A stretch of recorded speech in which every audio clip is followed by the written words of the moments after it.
राम, भारत माता की जय।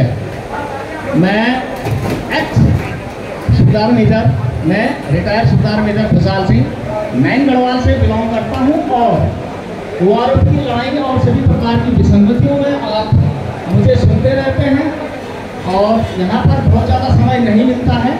आप विजय पथ YouTube पर देख सकते हैं और सबसे बड़ी खुशी की बात ये है, मैं इस समस्त सभा, समस्त देश और सभी सेनांगों को यह आग्रह करता हूं कि 60 से ऊपर जो वीडियो है कोई उसको काट के दिखा दे कि कहां पर गलत है।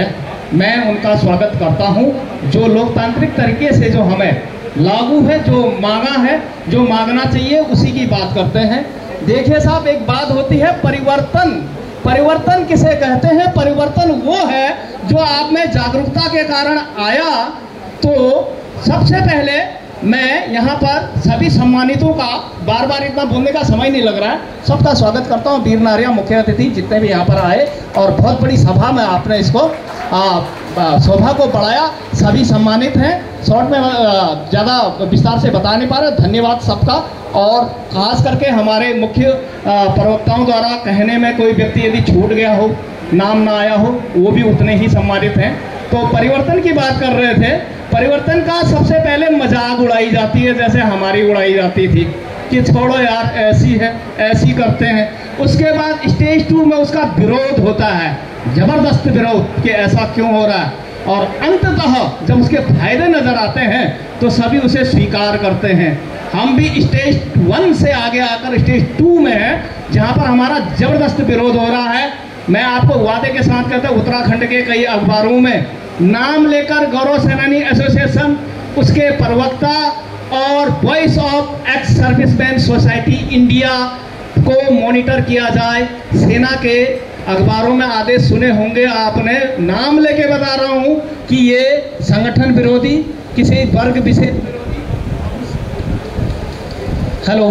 अधिकारी विरोधी बातें करते हैं। स्थानीय कमांडर इनको ध्यान रखें और इन पर सख्त से सख्त कार्रवाई की जाए यदि कहीं इस प्रकार का पाया जाता। मेरे पास अखबार है नहीं, जितने न्यूज़पेपर वाले हैं कोई कह दे कि मैं अपने तरफ से बोल रहा हूं, तो हमसे जिसे खतरा है वो औरों का जो काम करता है उसी के विरोध में कहते हैं। साहब, आज़ादी की जिनने लड़ाई लड़ी, फांसियां भी उन्हीं को हुई। जो घर में बैठा था, जो गढ़वाल का आराम से बुग्याल में मेरे दादाजी बकरी चरा रहे होते हैं, उनको ये नहीं पता था अंग्रेज कब आए और कब वापस चले गए। और देखना इस लड़ाई में भी अभी OROP की लड़ाई हक मिल भी जाएगा।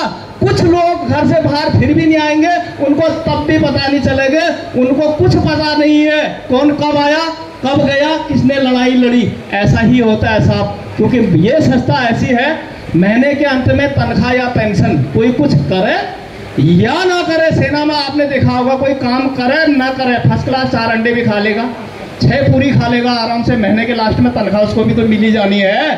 वो BPT दौड़े या सिक रिपोर्ट है, फर्क है या नहीं? इसलिए छोटे शब्दों में शुरुआत करता हूँ। यहाँ पर हमारे वरिष्ठ, हमारे गुरुजी voice of exman society united या नेशनल एग्जीक्यूटिव यूनाइटेड फ्रंट के चेयरमैन वीर बहादुर सिंह जी भी आए हैं, जो मेरी तरह इन्फेंट्री पैरा से रिटायर हैं। और उन लोगों से और हम लोगों ने काफ़ी अध्ययन किया। 900 पेजों की रिपोर्ट है पे कमीशनों की। तो उन चीज़ों की विसंगतियों की जहाँ तक बात किया जाए, आपको जैसे पता है, आज़ादी के बाद पहला जो हमारा पे कमीशन कमेटी होती थी 1947 के दौर में, उसको कहते थे पोस्ट वार पे कमीशन। लड़ाई से पहले, लड़ाई के बाद का, वहाँ पर आपके अलाउंसेस ज़्यादातर लड़ाई बेसिस मिलते थे। पे के तौर पर उन्हें घटा, एक कमेटी थी, कमीशन नहीं था, शॉर्ट में बता देंगे। रघुराघिया कमीशन 1960, इन दोनों पे कमेटी में तीनों सेनांगों के प्रमुख उसे बनाते थे और वहाँ पर उस स्केल का निर्धारण के लिए उन्होंने एक बेस रखा, जैसे वैल्यू की जाती है, सोने के दाम इतने, तांबे का इतना, पीतल का इतना। तो वहाँ पर बोला जो ऑल ऑफिसर हैं उनको क्लास A माना जाए और उनके बराबर माना जाए, और बाकी जो आपका सिपाही है वो नॉन स्किल एम्प्लॉयर है, 3 साल बाद उसे सेमी स्किल माना जाए। इतनी छोटी परिभाषा, जबकि उस दौर में हमारे परमवीर चक्र आज होता है, लेकिन तब होते थे विक्टोरिया क्रॉस अंग्रेजों के ज़माने में।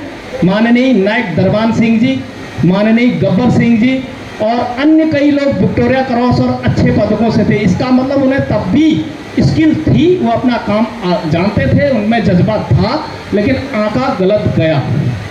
और भी रेजिमेंटों के कई महावीर होंगे, उन्हें अपना इतिहास पता है, सभी की बात है, ये एग्जाम्पल के तौर पर नाम लिया, सबका नाम नहीं ले सकते।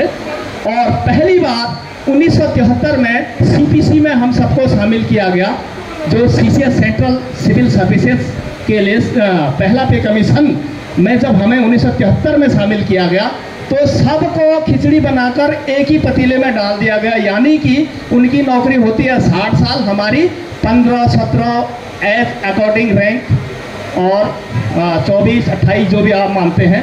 तो वहाँ पर सबसे बड़ी विसंगति ये आई, जो सर्विस लेंथ ऑफ सर्विस हमारी कम है। दूसरी बात, वहाँ पर सैन्य अधिकारियों ने अपने लिए स्पेशल डिस्टर्बेंस अलाउंस मांगा, जो उस जमाने में केवल 50 रुपया था। जेटीएस समकक्ष ए क्लास ऑफिसर्स उस टाइम 700 लेते थे और एक सेकंड लेफ्टिनेंट का वेतन 750 हुआ करता था। वहाँ पर एक सवाल पूछा गया, एक पुराना आपका कमीशन जो इंडियन कमीशन एक्चुअल में है, ये आईसी कमीशन हिंदुस्तान में 1948 के बाद आया है और रॉयल सैनहर्ट एकेडमी से पास होके आते थे 1923 से पहले, और उसके बाद कंपनी का भी होता था, ऑफिसर्स ब्रिटिश होता था, सेकेंडरी ऑफिसर इंडियन होता था। इसी बात के आप गजेटेड हैं, अपने अनुभव और अपने काम और अपने लोगों को सभी कुछ, उनकी भाषा, बोली, सभ्यता, रिलीजन, सभी कुछ, और उनके भावना, जैसे आपके गांव में प्रधान होता है इसी प्रकार से। लेकिन कहा इंडियन पे कमीशन को आपने क्या आंकते हो? उनने कहा कोई बात नहीं, ये ऑफिसर्स के लिए केवल। फिर वहाँ पर सिपाही की परिभाषा सेमी स्किल कर दी गई, थोड़ा बढ़ा दिया, एज ए डेको यार्ड, लेबर के बराबर। आपको तब भी लेबर से ऊपर नहीं माना गया। फोर्थ पे कमीशन में उनको रैंक पे भी मिली, आपको वो भी नहीं मिली, और डिस्टर्बेंस अलाउंस दुगना हो गया, और तब अकाउंट पे स्केल दिए गए आपको। फिफ्थ पे कमीशन में पे स्केल घटाकर 34 तो हो गए, XYZ ग्रुप भी हो गए। सेकेंड लेफ्टिनेंट साहब रिमूव होकर लेफ्टिनेंट से शुरू हो गए, लेकिन नायब सूबेदार साहब को 2 स्टार तब भी नहीं पहनाए। उनने एनएसजी में तो पहनाते हैं आप, जहाँ पर आपको प्रोटोकॉल की जरूरत होती है। इस देश की सीमाओं में कहीं बीएसएफ है, कहीं पैरामिलिट्री फोर्सेज है, कहीं सिविल प्रशासन है, क्या प्रोटोकॉल की कोई जरूरत नहीं पड़ती है? क्यों नहीं अपग्रेड किया आपने? आप चाहते नहीं थे। हम कोई ऑफिसर विरोधी नहीं है, ये घटनाक्रम है, और कोई भी रैंक हमारा तब भी अपग्रेड नहीं हुआ। 6 पे कमीशन में 2 रैंक अपग्रेड किए आपने, ब्रिगेडियर साहब और कर्नल साहब, और रनिंग पे बैंड दे दिया गया, और हमें लॉलीपॉप ये दिया कि आप भी पूरी सर्विस करोगे, पूरी सर्विस करेंगे और आपको उसका बेनिफिट पैरामिलिट्री फोर्सेज में करोगे बाकी, इसलिए लास्ट ड्रॉन और पे का 50% आपको भी देंगे। लेकिन हमारे साथ एक बड़ा धोखा था, नौकरी हम उतनी कर पाए, अपने इंक्रीजमेंटों तक पहुंच नहीं पाए। ये मांगे बहुत तेज उठी 2012 से, जब से आपने ORP की मांग की। वैसे 73 से ये मांग है कि यदि लेंथ ऑफ सर्विस कम है तो भरपाई, जब बच्चे बड़े होते हैं तभी रिटायर होते हैं, कैसे पूरा करें? ORP के जरिए 1986 के आकर यदि गढ़ी कैंट से JP कार्की साहब एक वृद्ध सैनिक हों, तो इनने 1986 में 2 दिन जेल में काटे। राजीव गांधी के पास जब गए थे ये कि हमें ORP का बेनिफिट दें साहब। ठीक है सर, ये मांग तब से है। और 7th पे कमीशन में क्या हुआ? लेवल को दे दिए, अपग्रेडेशन आपका तब भी नहीं हुआ। 1 रैंक अपग्रेडेशन हुआ, लेफ्टिनेंट कर्नल साहब आप तब भी छूट गए। उसके बाद ORP में क्या हुआ? जो थोड़ा बहुत मरहम लगाना था, शॉर्ट में बोल रहा हूँ, कहानी बड़ी लंबी है। तो उनने कहा ठीक है बेस ईयर दे देते हैं, कि हमने मांगा यह था तीनों सेनांगों में मैक्सिमम कौन है, विथ रैंक वेटेज आप हमारे को फिक्स कीजिए। उन्होंने क्या किया? Average fix. एवरेज साहब 13 साल में आप लेफ्टिनेंट कर्नल फिक्स हैं, 13 साल में यहाँ लोग नायक नहीं बनते हैं। फिर एक जैसा फॉर्मूले से बेनिफिट कैसे हो सकता है? 20वें साल में आपका वेतन 1,43,000 हो जाता है। हौलदार जी 24 साल करने के बाद भी 44,900, जबकि उसका लास्ट वेतन है 57,500। तो ये हमारी मांगे रहेंगी हर एक तरह की, डिटेल से मैं बता नहीं पा रहा हूँ आपको, सिर्फ मैं इतना समराइज कर रहा हूँ कि लोकतांत्रिक तरीके से हम अपनी मांग रख रहे हैं, जो सब कुछ जायज़ है। दोबारा बता रहा हूँ कि इसे आप फेलियर करके दिखा दें। इसी संदर्भ में 6 अगस्त को एक भव्य रैली रामलीला ग्राउंड में, ग्राउंड बुक हो गया 70,000 लगभग, जो मुझे अभी मालूम पड़ा है, उसका बुकिंग भी हो चुकी है। और जब आप वहाँ पर 25,000 प्लस उत्तराखंड का जो उद्देश्य लेकर पहुँचे, माननीय वीर बहादुर सिंह जी अन्य संगठनों के आह्वान पर, तो वहाँ पर हम भारत सरकार के सामने अपना जनमत जनबल के साथ अपना बेहतरीन से बेहतरीन पक्ष रख सकें। धन्यवाद, नमस्कार, जय हिंद। सभी जो दिल्ली जाने वाले हैं वो गौरव सेनानी को अपनी लिस्ट, जैसे आज के प्रोग्राम के लिए आपने लिस्ट दी थी, ऐसी संगठन में लिस्ट देंगे ताकि आपके जाने का प्रबंध 6 अगस्त तक किया जा सके। धन्यवाद एक बार फिर से सुनने के लिए आप सभी का। समय कम है और प्रोग्राम ज़्यादा है यहाँ पर, और ये जो था ये 10% भी नहीं था साहब। इतने मौके किसी को भी नहीं मिलेंगे इस मंच में। देखिएगा आप, सवाल यूट्यूब का नहीं है, यूट्यूब पर आपको और भी मिल जाएंगे गाली देने वाले, अफसर की फैमिली को गाली देने वाले, बच्चों को गाली देने वाले। भारत सरकार हमारा लोगों की सीमा ही है। हम लोग प्रॉपर 30 साल नौकरी करके आ रखे हैं साहब, हमें अनुभव जरूर है, सीखा जरूर है। इसलिए अब मैं माइक समर्पित करता हूँ गिरीश जोशी को। सभी का धन्यवाद प्रिया साहब।